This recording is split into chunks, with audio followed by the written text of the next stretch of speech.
السلام علیکم ورحمۃ اللہ وبرکاتہ۔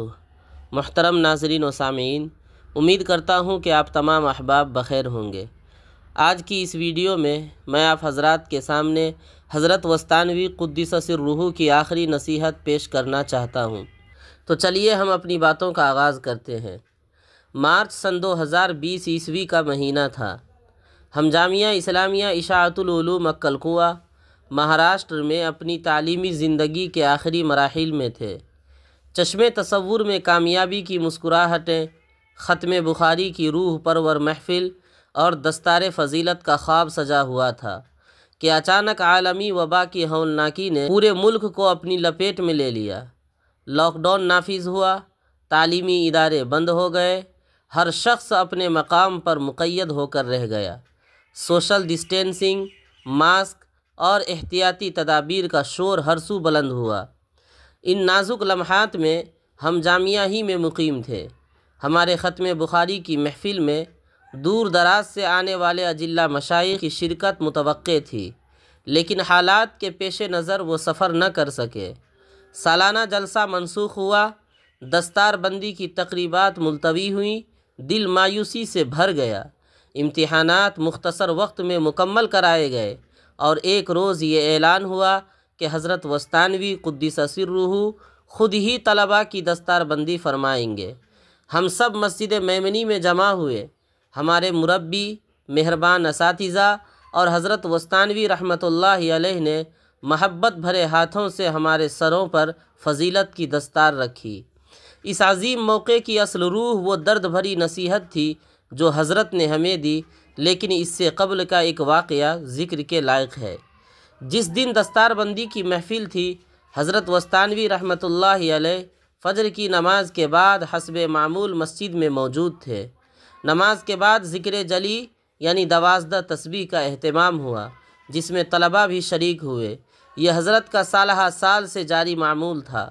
ان کا ذکر ایسا سوز و گداز لیے ہوتا کہ سننے والا محسوس کرتا جیسے دل کی گہرائیوں سے اللہ کا نام نکل رہا ہو۔ میں نے کئی مشائخ کی مجالس ذکر میں شرکت کی، لیکن حضرت وستانوی کی مجلس جیسا کیف کہیں نہیں پایا۔ حکیم اختر صاحب نے فرمایا تھا، بہت روئیں گے کر کے یاد اہل میں کدا مجھ کو، بہت روئیں گے کر کے یاد اہل میں کدا مجھ کو، شراب درد دل پی کر ہمارے جام و مینا سے۔ ذکر کے بعد حضرت کرسی پر بیٹھ گئے اور معمولات میں مشغول ہو گئے، مگر اس دن ان کی کیفیت کچھ اور ہی تھی۔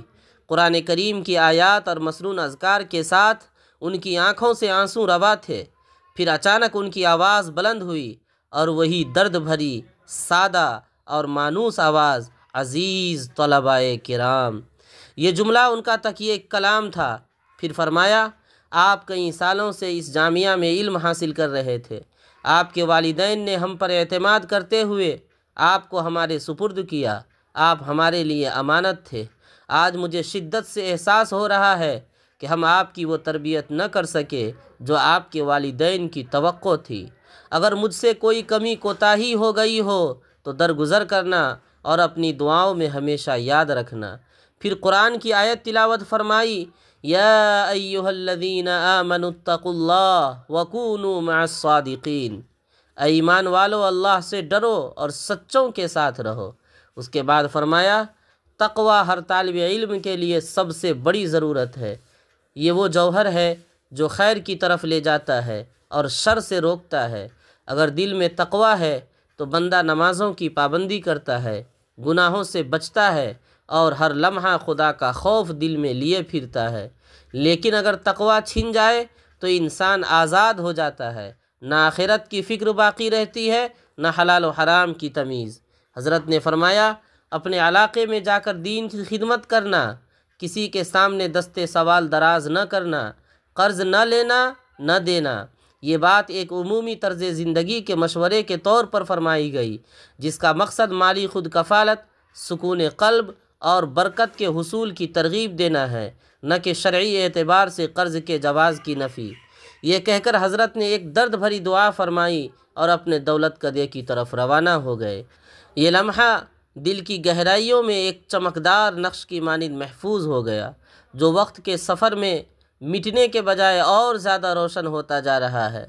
اللہ رب العزت سے دعا ہے کہ وہ حضرت اقدس مولانا غلام محمد صاحب وستانوی رحمۃ اللہ علیہ کی تمام خدمات دینیہ کو شرف قبولیت بخشے، ان کے فیضان کو تا قیامت جاری رکھے، ان کے قائم کردہ اداروں کو سلامت رکھے اور ہم سب کو ان کی تعلیمات پر عمل کرنے کی توفیق عطا فرمائے، آمین یا رب العالمین۔